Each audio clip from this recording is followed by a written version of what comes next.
Aviator. Rusha ndege, ushinde. Wapi utatua? Uamuzi ni wako. Aviator inapatikana kupitia pmbet.co.tz.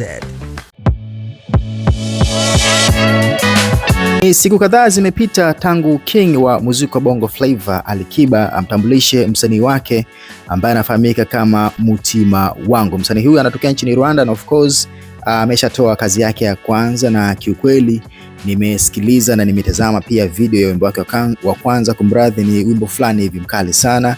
Lakini pia Alikiba hakumtambulisha msanii huyu nchini Tanzania, alimtambulishia huko Rwanda na of course siku za hivi karibuni, juzi hapa Alikiba alikuwa na show Rwanda, ambapo pia alichukua nafasi hiyo kumtambulisha kwa mashabiki nchini humo, na kama ambavyo unaweza kutazama kwenye video hii hapa, Alikiba hapa alikuwa akimtambulisha, lakini pia msanii naye akaamua kuonyesha uwezo wake kwa kuimbia mashabiki ambao walikusanyika kwenye uwanja huo nchini Rwanda. Na kiukweli huyu msanii hatuna background yake ya kumjua kiundani ni nani, kwa sababu nadhani hii ni mara yake ya kwanza na Alikiba ndio amemtambulisha. Kwa hiyo the more tunavyozidi kumsikiliza, the more anavyozidi kutoa kazi, ndivyo ambavyo tutakuwa tukimfahamu zaidi. Japo nimepitia baadhi ya comments, wengine wanasema kuwa msanii huyu anafanana kwenye uimbaji kama Zuchu fulani, wengine wanasema kweli wataweza kushindana na Zuchu, wengine wanasema kwa huyu ndio mshindani wa Zuchu kwa sababu tu ya ngoma yake ya kwanza ambayo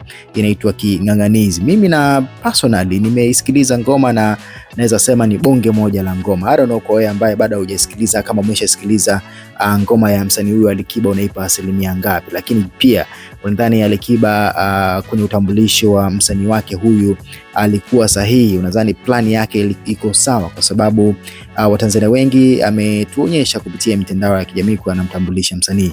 Tushazoea kwenye record label kama Wasafi, namna ambavyo anatambulisha wasanii kunakuwa kuna attention kubwa sana. Yaani kila mtu anakuwa na kimuhemuo cha kutaka kufahamu huyu msanii mpya wa WCB atakuwa nani. Mfano mzuri tuliona Divoice alivyotambulishwa, zilianza kupostiwa teaser post, yani kila mtu ana guess, jamani huyu msanii atakuwa ni nani. Lakini kwa Alikiba yeye ni tofauti, ameenda zake direct, amempost kwenye ukurasa wake wa Instagram, media yake Crown nao imemposti, imeisha hiyo. Tunaona yuko zake Rwanda, amempandisha kwenye stage, amemtambulisha kwa mashabiki zake huko nchini Rwanda.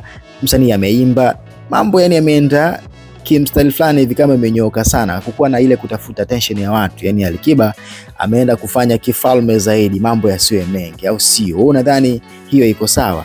Ama Alikiba kuna namna alitakiwa afanye ili mapokeo ama aweke attention kubwa kwa watu waweze kumfahamu zaidi msanii wake? Bana, mimi naitwa Nicky Tozi, hii ni PMTV2. Ningependa nisikie neno lolote kutoka kwako, na kabla sijakuacha uitazame video hiyo wakati na mtambulisha kwa nchini Rwanda na namna ambavyo msanii huyu alivyokuwa akiwaimbia mashabiki zake. Leo ametokea Rwanda, ningeomba aje kidogo wasalimie, alafu niwape ngoma nyingine moja ya mwisho. Naombeni mpigieni makofi Mutima. Give it up to Mutima.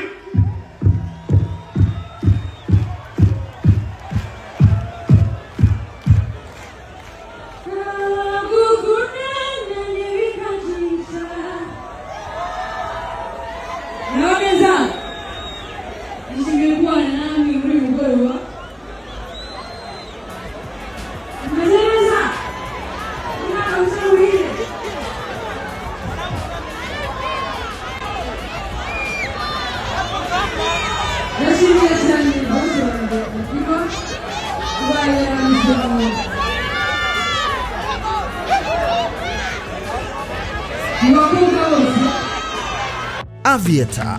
Rusha ndege, ushinde. Wapi utatua? Uamuzi ni wako. Aviator inapatikana kupitia pmbet.co.tz.